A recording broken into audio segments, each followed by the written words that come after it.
와우. 네. 큰 건물을 붕괴시키는 장면을 영상으로 종종 볼 때가 있습니다. 일순간에 그대로 폭삭 주저앉게 만듭니다. 그 비밀은 기초에서 하중을 지탱하는 포인트, 그 포인트 지점을 폭파시키면 저 모양으로 저렇게 폭삭 주저앉게 만든다는 것입니다. 건물도 아주 크고 아주 거대한 것 같지만 그 건물을 지탱하는 포인트 몇 지점이 있습니다. 우리 신앙도 우리 신앙을 지탱해주는 포인트 몇 지점이 있습니다. 그 포인트 몇 지점이 건물의 하중을 지탱하는 것처럼 신앙에서도 포인트 몇 지점이 우리 신앙의 중요한 믿음의 근거가 되거나 믿음의 무너짐이 된다는 것입니다. 전체적으로 보면 성경에 대한 확신과 신뢰가 그렇습니다. 성경론에 대한 확신, 성경에 대한 그 권위에 대한 신뢰. 그래서 조직신학의 첫 파트는 성경론입니다. 조직신학도 학자에 따라서, 교단에 따라서, 또 각 부류에 따라, 때론 역사에 따라 파트의 중요성이 달라지기도 하고 파트의 모양이 달라지기도 합니다. 구분이 달라집니다. 그러나 대체로 모든 조직신학의 시작은 성경론이 대부분입니다. 왜 그렇습니까? 성경에 대한 확신이 신앙의 중요한 하중을 견디는 중요 포인트이기 때문입니다. 그럼 성경 안으로 들어와서 신앙의 중요한 포인트는 무엇일까요? 당연히 예수 그리스도입니다. 십자가와 부활입니다. 그런데 십자가보다 더 중요한 것은 부활입니다. 십자가는 인간이 감히 조금은 흉내낼 수 있습니다. 그러나 부활은 흉내낼 수 없는 사건이기 때문입니다. 고린도전서 15장 17절 말씀 우리가 같이 읽도록 하겠습니다. 그리스도께서 다시 살아나신 일이 없으면 너희의 믿음도 헛되고 너희가 여전히 죄 가운데 있을 것이요. 예수 그리스도께서 살아나신 일이 없다면 믿음도 헛되고 죄 가운데 있을 것이라고 성경은 당당히 말합니다. 기독교 역사가 필립 샤프는 이렇게 말했습니다. 그러므로 그리스도의 부활은 기독교의 참과 거짓이 달려있는 시험적인 문제이다. 그것은 역사가 기록한 가장 위대한 기적이거나 가장 큰 기만이다. 부활이 얼마나 큰 기적일까? 아니면 얼마나 큰 사기일까요? 오늘 우리가 읽었던 본문 요한복음 20장은 부활에 대해서 쭉 이야기해 줍니다. 부활의 사건에 대해 요한은 우리에게 총체적인 시각으로 얘기해 줍니다. 그리고 나서 그 부활의 사건을 열거한 후에 요한은 20장 마지막에 이렇게 말합니다. 요한복음 20장 31절 말씀 같이 읽겠습니다. 오직 이것을 기록함은 너희로 예수께서 하나님의 아들 그리스도이심을 믿게 하려 함이요 또 너희로 믿고 그 이름을 힘입어 생명을 얻게 하려 함이니라. 아멘. 요한이 이 모든 복음과 마지막에 부활을 기록한 후에 너희로 예수께서 하나님의 아들이심을 믿게 하려고 또 너희로 믿고 그 이름에 힘입어 생명을 얻게 하려고 여러분 믿음과 생명을 주려고 부활을 기록했다고 말합니다. 부활을 믿을 때 믿음의 더 큰 진보와 더 큰 생명을 얻게 된다는 것입니다. 여러분의 삶에서 성경에 기록된 대로 모든 것이 어떤 일도 합력하면 주 안에서 선이 되고 주 안에 있는 자들에게 역전이 가능하고 주 안에 있는 자들에게 승리할 수 있다고 말할 수 있는 모든 근거가 부활의 역사, 부활의 승리, 부활이 있기 때문입니다. 믿으십니까? 인생은 줄서기라 말합니다. 누구 뒤에 서셨습니까? 누구 뒤에 서 계십니까? 부활의 예수님 뒤에 서 계십니까? 부활이 사실입니다. 부활이 팩트입니다. 부활이 실제입니다. 5가지로 살펴보겠습니다. 첫 번째입니다. 부활은 빈 무덤이라는 증거를 가지고 있습니다. 여러분, 무덤은 시체를 보관하는 장소입니다. 그런데 무덤에서 시체가 사라졌습니다. 심지어 무덤은 돌무덤입니다. 돌이 인봉되어 있습니다. 그러면 돌을 치우기 위해 당시 많은 사람의 협업이 필요했습니다. 그리고 돌은 조용히 열려져 있었습니다. 시신이 사라졌습니다. 2가지입니다. 훔치거나 부활하거나 둘 중 하나입니다. 그런데 당시에 로마와 유대인들은 훔쳐갔다는 것에 그들의 의견을 선택했습니다. 시신이 살아서 기절해서 벌떡 일어나서 그 돌무덤 안에서 돌을 옮겼다. 이렇게 말하기에는 사실 그들의 사법 시스템을 기절했다가 살아났다라고 말하면 그들의 모든 형법과 이 모든 그들 시스템을 부정하는 것이 됩니다. 그들은 분명히 예수의 죽음을 확인했기 때문입니다. 그렇다면 기절했거나 죽다 살았거나 이런 모든 말은 소용없다는 걸 우리는 알 수 있습니다. 그러면 훔쳐갔다는 것입니다. 그런데 정말 제자들이 훔쳐갔을까요? 훔쳐간 증인들이 제자들이 그것들을 증명할 수 있을까요? 빈 무덤은 시신이 사라졌다는 것이 부활의 첫 번째 증거입니다. 두 번째는 예수님의 수의가 개켜져 있었습니다. 예수님의 시신의 상태를 우리 생각해 봅시다. 예수님은 고문당하고 죽고 돌아가셨습니다. 온몸에 상처투성입니다. 시신을 닦아도 상처는 아물지 못했습니다. 그리고 여러분, 시신은 죽음 즉시 부패합니다. 예수님의 수의가 깨끗하게 개켜져 있다는 것, 그것은 만약 훔쳐갔다면 도굴범들이 제자들이든 누구들이든 훔쳐간 사람들이 이 수의를 왜 벗겼을까요? 그냥 데려가지, 그냥 훔쳐가지. 또 벗겼을 때 수의가 깨끗하게 벗겨졌을까요? 상한 부패한 그 몸에 수의가 달라붙어 있는 건 당연한 사실입니다. 그런데 상한 몸과 부패한 몸에 수의는 달라붙지 않았고 수의는 그 모습 그대로 깨끗하게 벗겨져서 가지런히 놓여져 있었습니다. 훔쳐가면서 수의를 깨끗하게 벗겨낼 도굴범도 없을 뿐더러 깨끗하게 벗길 수 있는 실력을 가진 도굴범도 없습니다. 수의는 이상하리만치 깨끗하게 벗겨져 그 자리에 놓여져 있었습니다. 여러분, 나사로 아십니까? 나사로는 죽음에서 예수님이 불러냈을 때 죽음에서 부활했습니다. 그런데 그런 죽음에서 부활한 나사로도 스스로 수의의 문제를 해결할 수 없었습니다. 요한복음 11장 44절 같이 한번 보도록 합시다. 죽은 자가 수족을 배로 동인 채로 나오는데 그 얼굴은 수건에 쌓였더라. 예수께서 이르시되 풀어놓아 다니게 하라 하시니라. 나사로가 살았습니다. 죽은 자가 수족을 배로 동인 채로 나오는데 죽은 자가 수의를 입고 있는 건 당연하죠. 그러니까 수의가 그의 몸에 휘감겨 있었습니다. 예수께서 이르시되 풀어놓아 다니게 하라. 무엇으로부터 풀어놓으란 말입니까? 예수님은 죽음으로부터 부르셨지만 다시 한번 사람들에게 명령합니다. 수의로부터 그를 풀어놓아 다니게 하라. 죽음도 나사로를 해결했지만 다시 한번 예수님이 명령하신 것은 수의로부터의 자유였습니다. 예수님의 수의는 그럼 누가 예수 그리스도를 수의로부터 자유롭게 했을까요?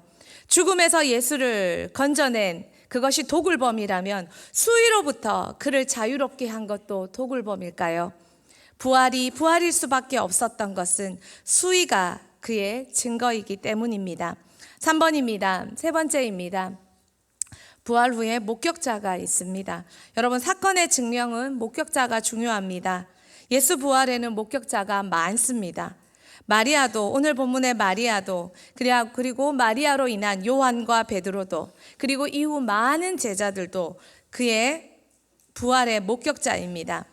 그런데 목격자들이 호의적인 사람이라면 목격한 것에 대해 호의롭게 또 좋게 증언하는 건 당연합니다. 그러나 예수님의 부활의 목격자들은 호의적인 사람만이 아니었다는 것입니다. 도마에게 나타났습니다. 도마는 보자마자 믿고 있는 사람이었기 때문에 예수님 하고 믿지 못했습니다. 도마는 예수님의 제자이지만 예수님의 부활에 대해 의심을 가진 사람이었습니다. 예수님은 부활해서 나타나서도 의심하는 도마에게 그의 못자국을 보여줘야 됐습니다. 제자들이라고 다 부활에 호의적이진 않았습니다. 또한 가장 호전적인 예수 부활에 대해, 예수 그 자체에 대해 가장 호전적인 바울에게 부활하신 예수님이 나타나셨습니다. 그리고 예수님은 그에게 자신의 부활이, 자신이 예수 그리스도의 존재가 얼마나 사실인지 보여주셨습니다. 호의적인 사람은 설득할 필요가 없습니다. 그대로 보여주면 됩니다. 그러나 호전적인 사람, 반대적인 사람은 나타나 증명에 설득되어져야 합니다. 예수님의 부활의 증인들은 대부분이 그를 믿지 못하는, 제자라도 믿지 못하는, 또 호전적인 사람들이 대부분이었습니다. 그건 당연합니다. 부활은 너무나 엄청난 사건이기 때문입니다. 지금 우리 앞에 부활하신 예수님이 나타난다고 한들 우리도 그 자리에서 바로 직접 믿을 수 있을까요? 네 번째 증거는, 부활의 증거는 변화입니다. 처음 마리아도 부활을 몰랐습니다. 빈 무덤을 보고 누가 훔쳐갔다 생각했습니다. 그러다 울다가 천사를 만나고 예수님을 만났습니다. 요한도 베드로도 도마도 모두가 부활이라 생각하지 못했습니다. 그러나 부활의 예수님을 만났고 그들은 변했습니다. 그들의 삶의 변화가 엄청났습니다. 제자들은 부활 이후에 예수님과 그렇게 같이 살았지만, 그렇게 같이 생활하고 동고동락하고 많은 가르침을 받았지만, 그들은 직접 눈으로 부활을 목격하고 나서야 진짜 그리스도가 하나님의 아들이심을 이제는 정말 온 삶으로 믿을 수밖에 없었습니다. 그들이 어떻게 되었습니까? 증인이 되었습니다. 삶이 변화되어 순교자가 되었습니다. 증인이 되고 순교자가 되고 교회를 세우는 사람이 되었습니다. 사실이 아닌 것에 생명을 걸기는 쉽지 않습니다. 이렇게 집단적으로, 그리고 그때 이후로 2000년 동안 이렇게 수천 년에 걸쳐 많은 증인과 많은 순교자를 낼 수 있는 것이 정말 사실이 아닌 그 사건일 수 있을까요? 지금도 북한에서는 우리가 듣는 대로 예수 그리스도를 믿는 것이 처형의 제1순위라고 말합니다. 그런데도 그곳에서 아직도 지금도 예수를 믿고 죽어가는 사람이 너무나도 많이 있다는 것을 탈북한 많은 사람들이 증언합니다. 부활이 없다면, 예수 그리스도가 정말 하나님의 아들이심이 거짓이라면 그 시작의 초기의 증인부터 그럴 수 있었을까요? 마지막입니다.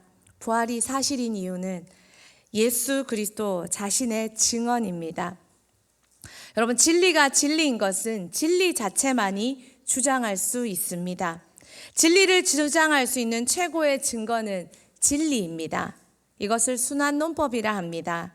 진리를 증언할 수 있는 이 모든 것이, 목격자가 있고 빈 무덤이 있고 수의가 있고 제자들의 삶의 변화가 있고, 그러한들 제자도 증거도 모든 것도 타락한 이 세상의 일부일 뿐입니다. 그러나 진리를 진리로 주장할 수 있는 건 진리 그 자체입니다. 최고의 증거는 진리입니다. 예수님 살아생전에 자신의 부활을 스스로 가르치셨습니다. 그리고 제자들은 이후에 그 모든 것을 성령의 인도하심으로 기억해냈습니다. 마태복음 16장 21절 같이 한번 읽어봅시다. 이때로부터 예수 그리스도께서 자기가 예루살렘에 올라가 장로들과 대제사장들과 서기관들에게 많은 고난을 받고 죽임을 당하고 제3일에 살아나야 할 것을 제자들에게 비로소 나타내시니. 누가복음 9장, 요한복음 2장 많은 곳에서 예수 그리스도께서 자신의 부활을 가르치셨습니다. 여러분은 부활을 믿으십니까? 그런데 많은 증거에도 사람들은 부활을 제대로 믿지 못합니다. 왜 그럴까요? 그것은 증거가 부족해서가 아니라 부활을 믿은 후에 삶의 대가를 지불해야 되기 때문입니다. 부활이 사실이라면 우리는 살아계신 하나님, 진리이신 예수 그리스도 앞에 항복해야 합니다. 그분이 정말 진리이고 하나님의 아들이시며, 그리고 나의 죄를 위해 죽으셨고 죽음마저 이기셨다면 우리는 그분 앞에 100% 항복하며 나 자신으로 사는 것이 아니라 이제 그분 앞에 항복한 삶으로 살아내야 합니다. 그분을 진짜 나의 주인으로 모셔야 합니다. 나는 없고 예수로만 사는 인생을 선택해야 합니다. 그러면 나에게 살아내야 하는 삶은 순종밖에 없습니다. 우리의 소망을 그분께 두고 이 세상에 대한 모든 권리와 모든 삶을 포기하는 것, 사람들은 이것에 직면할 때 이것이 사실이라도 그것을 온전히 따르는 것이 부담스럽습니다. 조금만 생각해 보면 압니다. 부활이 사실이라면 천국은 반드시 존재합니다. 흉내낼 수 없는 부활이 역사적 사실이라면, 목격자들의 증언과 예수님의 가르침이 사실이라면, 우리는 그 뒤에 줄서기 하면 그걸로 우리 인생이 완전히 보장되는데, 우리는 어쩌면 포기해야 될 것들이, 포기해야 할 나 자신과 포기해야 할 이 세상이 더 크게 느껴지는지도 모릅니다. 하나님은 예수 그리스도를 믿고 따르는 우리에게, 아무리 예수 그리스도를 믿고 따른다 할지라도 하나님은 우리의 욕구에 대해서 거절하실 수 있습니다. 하나님은 여러분의 꿈에 대해서, 여러분 자신의 꿈과 바람에 대해서 거절하십니다. 나의 모든 것들에 대해 하나님은 분명히 거절하십니다. 그렇지만 우리가 예수 그리스도를 믿고 그분의 부활이 사실임을 믿고 그분 뒤에 줄서게 한다면 하나님은 우리에게 더 큰 승리로 인도하십니다. 그 큰 승리는 하나님의 나라에 대한 동참과 하나님의 영광을 위해 살 수 있는 놀라운 인생으로 우리를 인도하십니다. 그리고 하나님의 나라는 무너지지 않고 영원하기에 그 삶을 위해 살고 그 하나님의 비전과 하나님의 나라를 위해 살았던 모든 인생은 기억되고 하나님 앞에 칭찬받고 상급이 있습니다. 여러분은 부활을 믿고 인생 갈아타기 하셨습니까? 인생 줄서기 하셨습니까? 아직도 누군가가 불편하고 억울하고 속상하고 사람이 보이고 뭐가 어쩌고 내가 어떻고 어쩌고 저쩌고 다 우리가 정말 예수를 믿는 것인지, 진짜 예수 그리스도의 부활에 줄서기 했는지, 나 자신은 그 증거를 받아들였는지 한번 깊이 생각해 보면 참 좋겠다 싶습니다. 축구 보십니까? 한국 대표팀이라는 이유로 우리는 그들을 응원합니다. 그들이 승리할 때 우리는 함께 승리의 기쁨을 누립니다. 분명 운동장에서 뛴 것은 11명인데 그들의 승리가 내 승리가 된 것은 우리는 동질적으로 한 팀이라는 의식을 갖고 있기에 그들이 승리했다고 집에서 우리는 치킨 시켜 먹습니다.